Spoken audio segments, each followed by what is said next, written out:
Revel today മീഡിയയിലേക്ക് വീണ്ടും എല്ലാവരെയും സ്വാഗതം ചെയ്യുന്നു.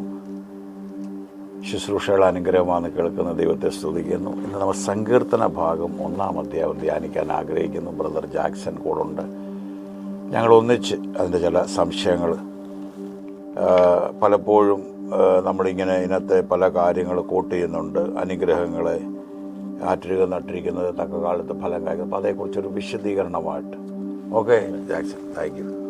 സങ്കീർത്തനത്തെക്കുറിച്ച് നമ്മൾ പറയുന്നു. പണ്ട് നമുക്ക് സങ്കീർത്തന ധ്യാനം എന്ന് പറഞ്ഞ ചർച്ചകളിലെല്ലാം വ്യാപകമായിട്ടുണ്ടായിരുന്നു. അപ്പം അതുപോലെ ഒരു കാര്യം, അപ്പം ഇതിനകത്ത് 1-ാം സങ്കീർത്തനമാണ് നമ്മളിന്ന് സങ്കീർത്തന ധ്യാനത്തിനെടുക്കുന്നത്. അപ്പം അതിൻ്റെ ആദ്യത്തെ വാക്യം തന്നെ, ദുഷ്ടന്മാരുടെ ആലോചന പ്രകാരം നടക്കാതെയും പാപികളുടെ വഴിയിൽ നിൽക്കാതെയും പരിഹാസികളുടെ ഇരിപ്പിടത്തിൽ ഇരിക്കാതെയും 3 കാര്യം ചെയ്യരുത് എന്നുള്ള അർത്ഥത്തിൽ പറയുന്നു. അപ്പം അത് എന്തൊരു കോണ്ടെക്സ്റ്റിലാണ് അതങ്ങനെ വരുന്നത്, എന്താണ് ഉദ്ദേശിക്കുന്നത്? നമ്മൾ ഇപ്പം ഇതിനകത്ത് പലരും അനുഗ്രഹങ്ങൾ പറയുന്നത് നമ്മൾ പലരുടെയും മേൽ പറയത്തില്ലയോ? ആറ്റരികത്ത് നട്ടിരിക്കുന്നതും അല്ലേ, തക്ക കാലത്ത് ഫലം കായ്ക്കുന്ന ഇലപാടാത്ത വൃക്ഷം. തീർച്ചയായിട്ടും വചനമാണ്, നമുക്കത് പ്രോപ്പസ് ചെയ്യാം. പക്ഷെ ഈ എഴുതിയിരിക്കുന്ന ഈ ഭാഗത്തുനിന്ന് വരുന്ന ബ്ലെസ്സിങ്ങുകൾ, ദൈവവചനം ചെയ്യണമെന്നും ചെയ്യണ്ട എന്ന് പറയുന്ന കാര്യങ്ങളുണ്ട്. അപ്പം അത് നമ്മൾ അനുസരിക്കണം. അപ്പം എനിക്ക് ദൈവം ഇതിനകത്ത് തന്നൊരു വെളിപ്പാടാണ് ഞാൻ ഷെയർ ചെയ്യാൻ ആഗ്രഹിക്കുന്നത്. പലർക്കും പലതരത്തിൽ അത് വെളിപ്പെട്ട് കാണും.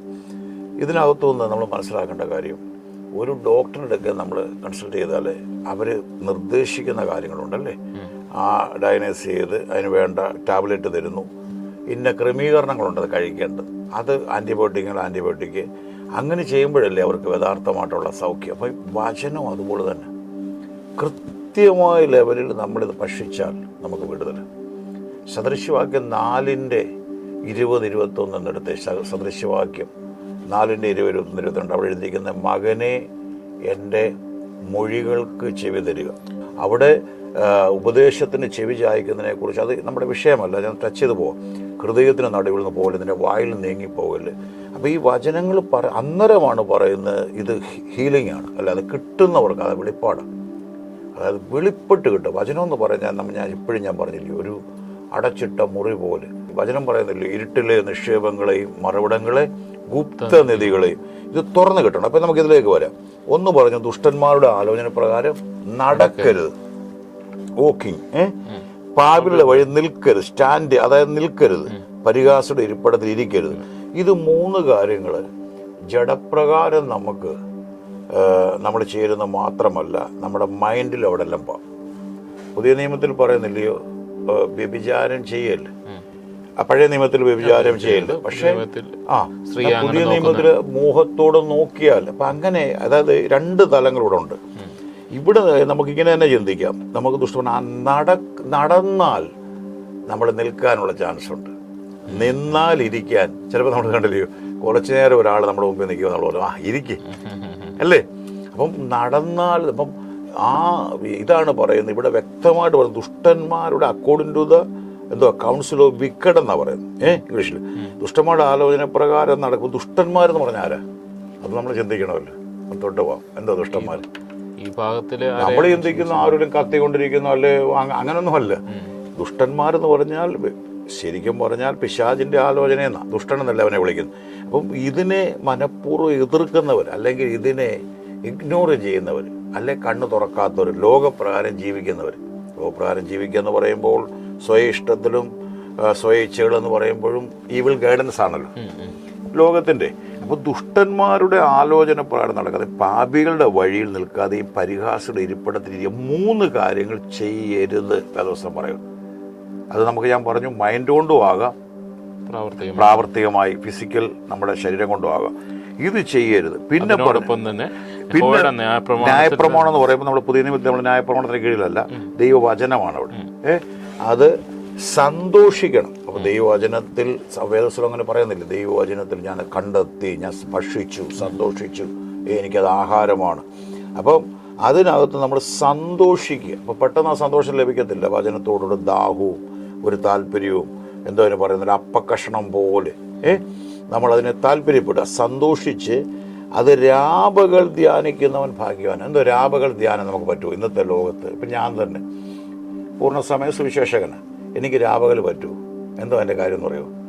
നിയമോട്, അതായത് ന്യായപ്രമാണം ദ്രാപിക്കുന്നത് ദൈവത്തിൻ്റെ ലോയെക്കുറിച്ചുള്ള ബോധ്യം.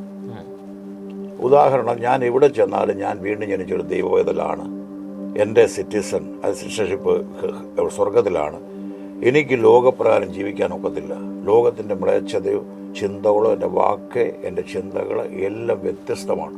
അപ്പോൾ ആ നിയമം നമ്മൾ ഓർക്കുക. നിയമം ഓർക്കാതെ പറഞ്ഞാൽ ഈ വചനം ധ്യാനിക്കുക.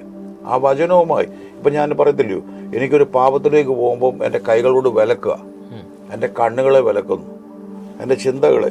അപ്പം രാപകൾ ധ്യാനിക്കുക എന്ന് പറഞ്ഞാൽ എപ്പോഴും ദൈവിക ഓർഡറിലേക്ക് ജീവിക്കുക.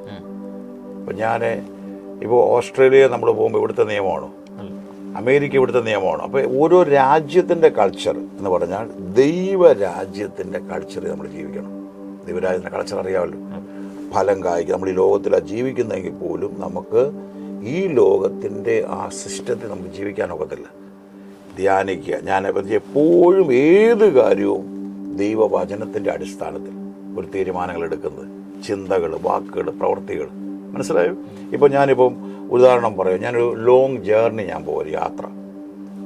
എനിക്ക് പെട്ടെന്ന് 121 സങ്കീർത്തനം എന്തോ ഗമനത്തെ ആഗമനത്തെയും. അപ്പം അങ്ങനെ വചനവുമായി ഇപ്പോൾ ഒരു ഹോസ്പിറ്റലിലേക്ക് ഒരാൾ പ്രാർത്ഥിച്ചു സൗഖ്യമാകുന്നില്ല, എന്നാലും ഹോസ്പിറ്റലിലേക്ക് പോകണം. അവർക്കപ്പം യേശുവിൻ്റെ അടിപ്പിണരാൽ അല്ലേ സൗഖ്യം വന്നിരിക്കുന്ന കർത്താവേ, നിൻ്റെ ആ കൃപ നടക്കേണ്ടുന്ന വഴി നീ ഉപദേശിച്ചു തരും, ദൃഷ്ടി വെച്ച് ആലോചന പറഞ്ഞുതരും.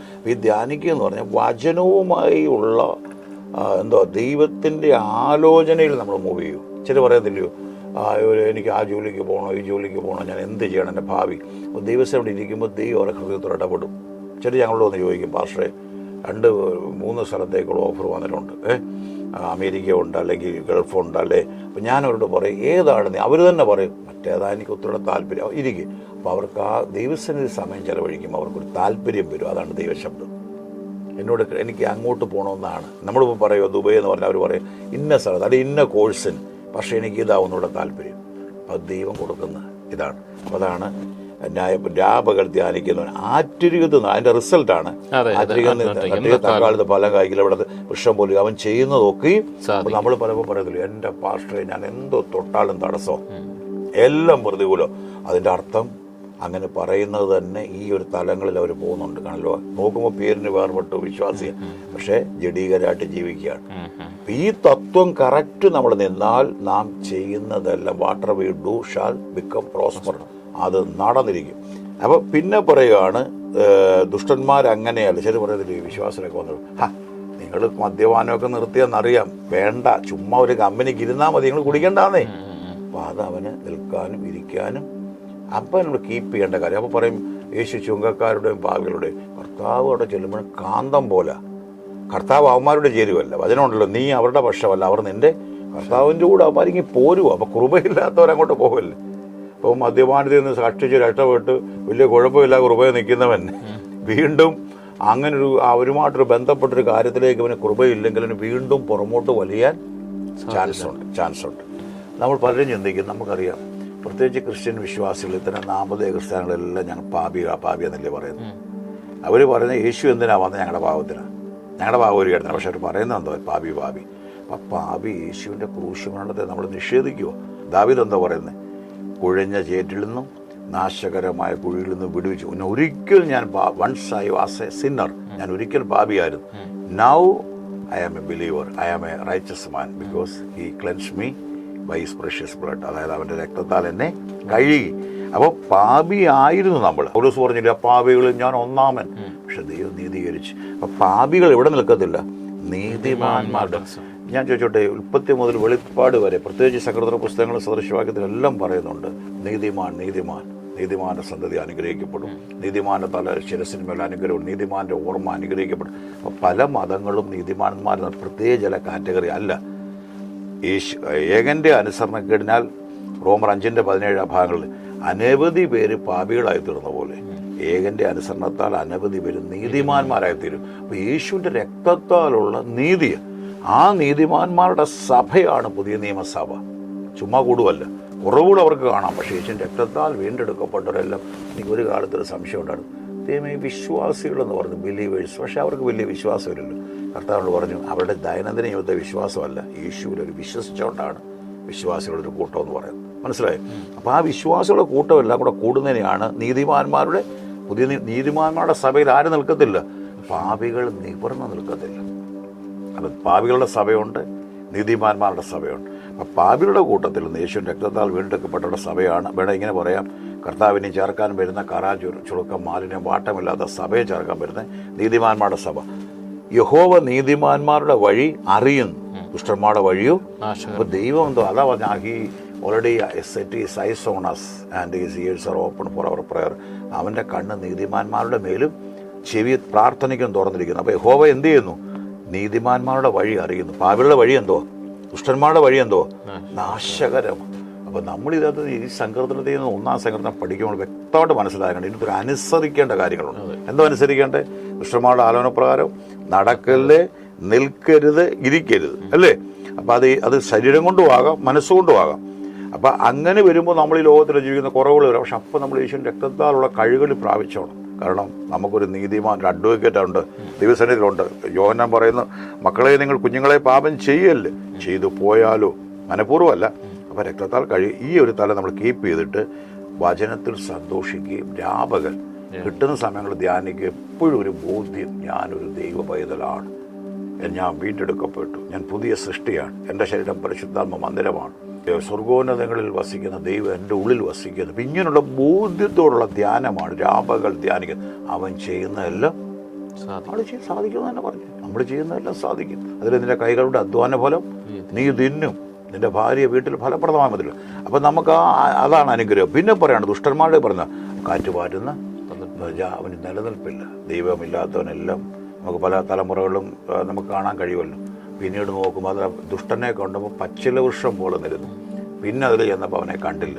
അപ്പം അങ്ങനെയുള്ള കാര്യമാണ് ഈ സങ്കീർത്തനം. അപ്പോൾ മെയിനായിട്ട് എന്തോ അതിനകത്ത് പറഞ്ഞേക്കുന്നത് എന്താണ്? ചെയ്യരുതെന്ന് പറയുന്നുണ്ട്, ചെയ്യണം.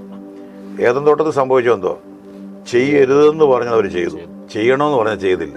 അപ്പം അതും അനുസരണക്കേട് ഭയങ്കരം. യേശുവിനെ സംബന്ധിച്ച് ക്രൂശിലെ മരണത്തോളം അവൻ അനുസരണമുള്ളവനായി തീർന്നു. ചെയ്യരുതെന്ന് പറഞ്ഞത് ചെയ്തു. ഇവിടെ ചെയ്യല്ലെന്ന് പറയുന്നതും ഇപ്പം ചെയ്യുമ്പോൾ ഈ വചനം അന്വർത്ഥം ഏതാ? നമ്മൾ നട്ടിരിക്കുന്ന അങ്ങനെയുള്ളവരുടെ പറയണ്ട. അവരുടെ ഈ വചനം അവർ ധ്യാനിക്കുമ്പോൾ തന്നെ വേദോസ്തുള്ള അനുഗ്രഹങ്ങളെല്ലാം അവരുടെ മേൽ വരും. ഇതാണ് ഇന്ന് ചുരുക്കമായിട്ട് നമ്മൾ ധ്യാനിച്ചെന്നുള്ളതേ ഉള്ളൂ. Okay, thank you. God bless you. ദൈവാനുഗ്രഹിക്കട്ടെ.